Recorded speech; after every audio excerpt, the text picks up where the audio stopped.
je vais vous parler de la victime.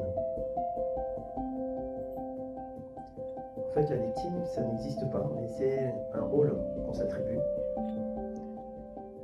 Parce que dans notre société, on fonctionne à travers trois profils, trois rôles importants. La victime, le sauveur et le bourreau.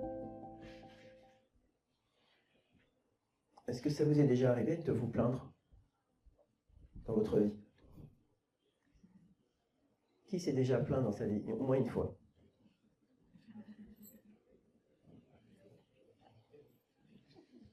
Voilà. Donc la victime, c'est ça, c'est se plaindre et prendre l'habitude de se plaindre. Ça n'est pas une attitude émotionnellement intelligente, mais c'est ce qu'on fait, y compris moi, souvent, tous les jours, parce qu'on a été éduqué à être une victime. Une victime des parents, une victime des enfants, une victime des amis, du conjoint, et on ne se rend pas compte. Et tout l'intérêt de cette soirée, c'est de vous aider à prendre conscience de cette part qui est victime en vous.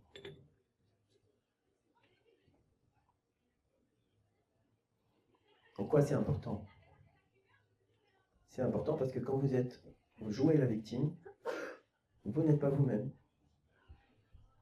Vous n'êtes pas vrai, vous n'êtes pas authentique. Vous vous mentez. Vous vous racontez des histoires. Et donc, vous ne vous respectez pas. Et prendre conscience de ça, c'est un premier pas vers votre liberté émotionnelle. Alors, j'ai noté comme ça 3 citations pour illustrer. La première de Rudyard Kipling, qui est un poète anglais, je crois, qui dit « La première victime d'une guerre, c'est toujours la vérité ». Parce que quand on fait la guerre, on ne se dit pas la vérité.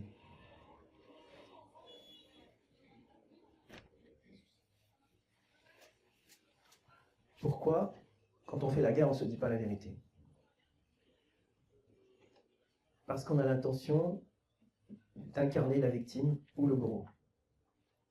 Et donc on se ment, comme je disais tout à l'heure. Et quand je parle de guerre, c'est pas seulement la guerre qu'il y a sur la planète, c'est la guerre qu'on se fait avec soi-même. C'est comment on se torture soi-même, comment on se fait mal tout seul.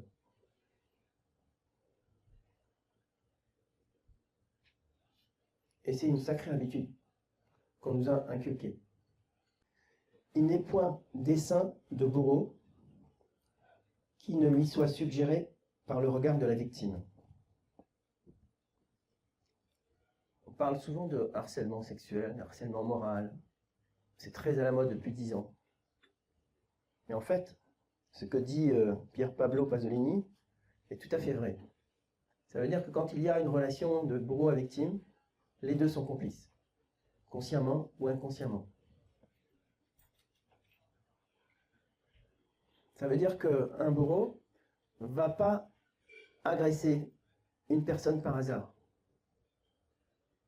Elle va agresser une personne qui se sent victime. Et en quoi c'est quelque chose d'important pour vous de savoir ça? C'est que vous avez le pouvoir de changer ça. En changeant la posture, vous n'allez plus attirer le bourreau. Et ça, c'est dans la relation à l'autre. Et je disais tout à l'heure, on est aussi parfois son propre bourreau. On se persécute. Et donc on est en même temps victime.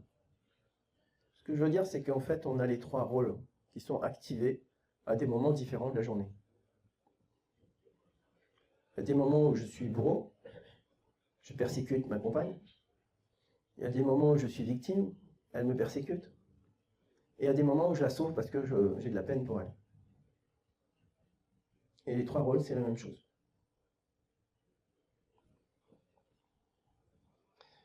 Et la 3e, c'est « Je suis radine, mais j'aimerais ne pas l'être ». La première victime de ma radinerie, c'est moi. En effet, je crois que vivre, c'est dépenser, jouir, donner sans compter. Surtout, ne pas compter. C'est un exemple d'une personne qui se sent victime. Et comme elle n'arrive pas à sortir de ce rôle de victime, ça veut dire qu'il y a un bourreau qui est là, un persécuteur, en elle. Et c'est courageux de dire ça. Elle assume. Donc voilà 3 exemples, juste pour vous donner un aperçu. Alors, comment on est en intelligence émotionnelle, je vais vous inviter à une première chose qui est de mettre le mental de côté et de vous centrer sur la poitrine, sur le corps. Est-ce que vous voyez ce que je veux dire? Alors, on va commencer par le début. Qu'est-ce que l'intelligence émotionnelle?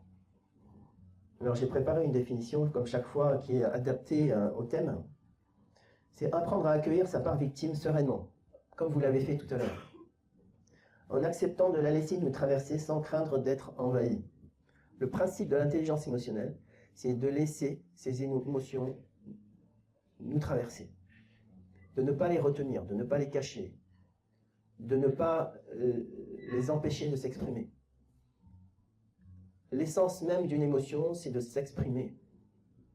Et motion, ex-motion, mouvement vers l'extérieur. Sa fonction, c'est de sortir du corps. Et donc notre nature et notre intelligence, c'est de laisser ces émotions s'exprimer. Mais pas n'importe comment. Si je suis en colère et puis que je tape sur quelqu'un, ben, j'exprime pas mes émotions, contrairement à ce qu'on peut croire.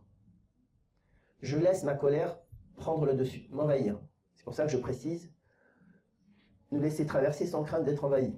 Ça veut dire que je vais regarder l'émotion. Si je me laisse envahir, je vais voir ce qui se passe pour moi. Et du coup, en étant conscient de ce qui se passe, je m'aperçois que je ne suis pas en intelligence émotionnelle, au contraire. Je suis dans ce qu'on appelle l'alphabétisation émotionnelle, cette difficulté à vivre mes émotions. Est-ce que c'est clair pour tout le monde? Ça va? Okay. Alors, nos tabous. Alors là, ça peut choquer certains, mais pourquoi je parle des tabous? Je parle des tabous parce que c'est notre première difficulté, notre première barrière à parler de nos émotions. Les tabous sont aussi un fil à la patte quand nous voulons suivre nos désirs, exprimer et s'épanouir. Muriel Dagmar, qui est une psychothérapeute. En fait, ça fait l'effet inverse, le tabou. C'est ce qui nous empêche de libérer les émotions qui sont dans le corps.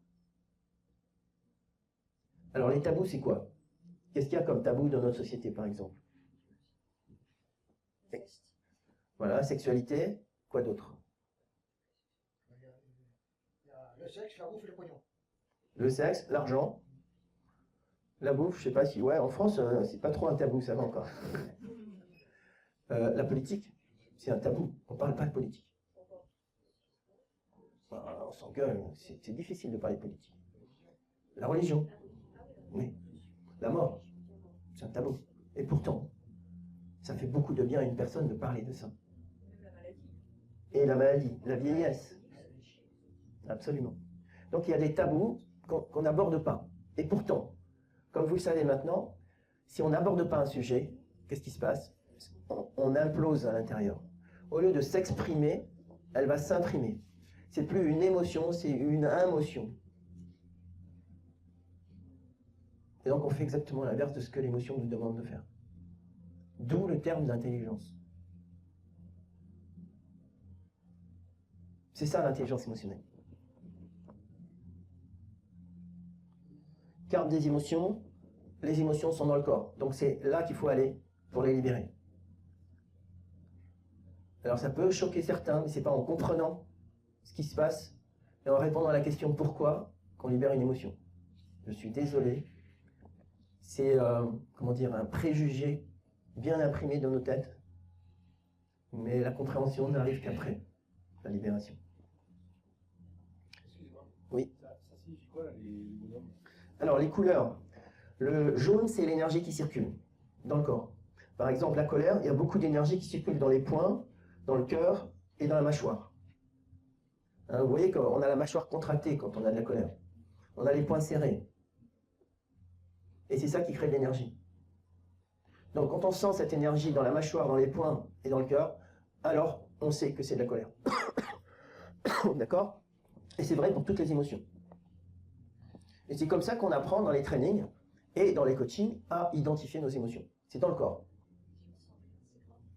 C'est très grave. Mais parce qu'on est coupé. On se coupe des émotions. Moi, par exemple, j'avais du mal à communiquer mes émotions et j'avais des douleurs au niveau de la gorge. J'avais mal à la gorge. Ou par exemple, si tu as mal nulle part, ça veut dire que c'est pas assez grave pour que ça se manifeste physiquement. Ça peut être plus grave. Parce que des émotions qui ne sont pas exprimées toute une vie, ça peut générer des maladies. Ça peut générer des choses qui sont bien plus graves que des sensations de douleur. Voire la folie, même si ce n'est pas un terme psychopathologique, mais oui. Thyroïde, et on voit que tout le système neurologique et immunitaire. D'accord? Tout ça est touché. Et juste avant de continuer, la dépression, vous voyez que c'est bleu. Ça veut dire quoi? Voilà, il n'y a plus d'énergie qui circule dans le corps. Plus rien. Qu'est-ce qu'on voit grâce aux neurosciences? On s'aperçoit qu'on a 60 000 pensées par jour, à peu près. Hein. Ces 60 000 pensées, c'est aussi 95% identique à la veille. Sur 60 000 pensées que nous avons par jour, 95% de ces 60 000 pensées sont identiques. On croit être créatif, mais en fait, on répète et on répète. Ça peut paraître triste, mais en fait, c'est extraordinaire de découvrir ça, parce que ça nous ouvre cette porte de la créativité et qu'on peut vraiment développer notre potentiel. 80% de nos émotions sont négatives. Ça vient de notre préhistoire, où il fallait se protéger, et donc il fallait surtout pas se laisser avoir par un prédateur. Et donc on a gardé ça depuis très longtemps. Ça ne veut pas dire que c'est inéluctable, ça veut dire simplement que c'est un héritage, et qu'on peut transformer ça, évidemment. Alors, par ailleurs, plus on utilise un neurocircuit, plus ce circuit devient fort. Si par exemple, je pense que je suis incapable de réaliser mon projet, et que je me le dis tous les jours, je vais créer un neurocircuit dans ma tête, et je vais avoir du mal à en sortir, parce que si je l'ai dit pendant des années, eh ben, pour réussir mon projet, il va falloir que je change ce neurocircuit. C'est pour ça que ça ne se fait pas d'un coup. Et quand j'accompagne les personnes qui ont des neurocircuits qui sont bloquants dans leur vie, dans leur projet, dans leurs relations, dans leur sexualité, je répète pour reconstruire un nouveau circuit. Parce qu'il faut déconstruire. Et il faut surtout construire un nouveau circuit. Parce que la déconstruction se fait automatiquement si on a créé un nouveau circuit. Donc ça veut dire, plutôt que d'essayer de résister à la peur, c'est de créer du plaisir. C'est pour ça que dans les trainings, on ne parle que du désir, du plaisir et de l'amour. Parce que c'est ça qui va aller le plus vite dans la transformation. Donc c'est appliquer ce que nous apprenons. Alors, humanitaire, sens politico-spirituel. Aujourd'hui, j'ai remarqué qu'il y avait 3 caractéristiques. La terreur nous intéresse plus que l'extase. Curieux. Vous êtes d'accord? On devrait être plus intéressé par l'extase. Eh ben non. On s'intéresse à la terreur. Et dès qu'il y a quelque chose qui est de l'ordre de la terreur, on est tout de suite attiré, attentionné. Ça, c'est un premier biais. Deuxième, c'est on est attiré par le pouvoir plutôt que la puissance. Le pouvoir, c'est le pouvoir sur les autres. Mais le pouvoir sur les autres ne rend pas heureux. C'est votre puissance intérieure qui vous rend heureux. C'est-à-dire votre capacité à vous maîtriser vous-même. Troisième chose, la violence est une posture de vie. Qu'est-ce que la violence? C'est se considérer comme inférieur à l'autre.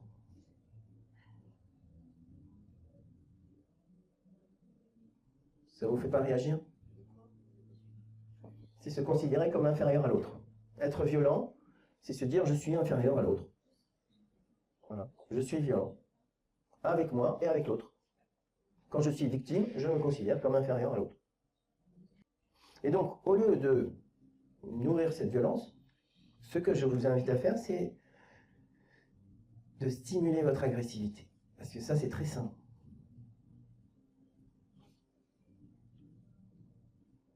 L'agressivité, c'est très sain. Et ça, la caractéristique de l'agressivité, c'est que vous ne considérez pas que l'autre est inférieur à vous, ni supérieur à vous. Vous êtes égal à l'autre. Et du coup, vous n'avez plus de violence. Et l'agressivité, c'est masculin, et c'est nécessaire dans la vie. Les gens qui sont violents, ils considèrent qu'ils sont supérieurs à vous. Oui. C'est comme tout à l'heure par rapport à la colère. On peut apparemment voir de l'agressivité, mais en fait, ça peut être de la violence. Ce qui va changer, c'est que la personne se considère inférieure ou supérieure à vous. C'est ça qui va faire la violence. Il ne faut pas développer, il faut l'accepter.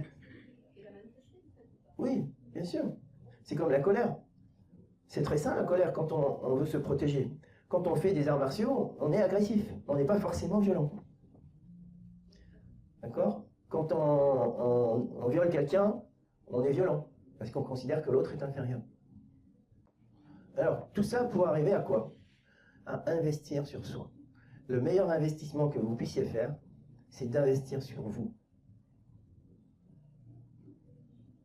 Investir, ça veut dire quoi? Ça veut dire prendre votre énergie, votre argent, votre temps à vous développer, à vous épanouir.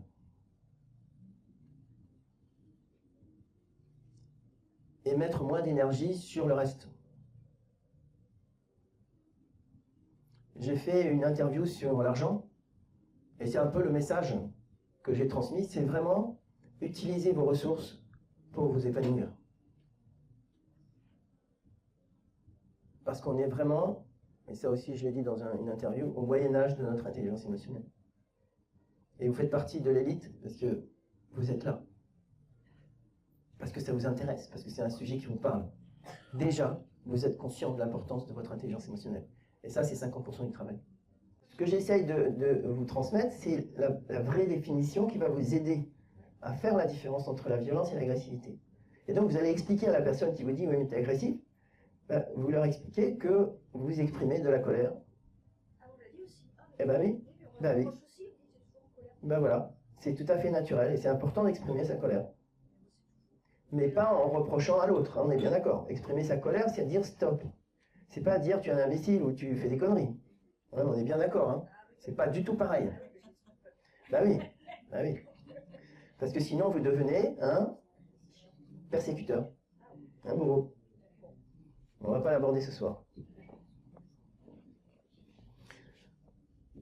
Alors, qui se sent l'envie, le désir de venir à côté de moi et de profiter pendant 10 minutes, de faire un mini coaching qui va servir à tout le monde, et surtout à vous, pour voir comment identifier ce côté victime et comment en sortir.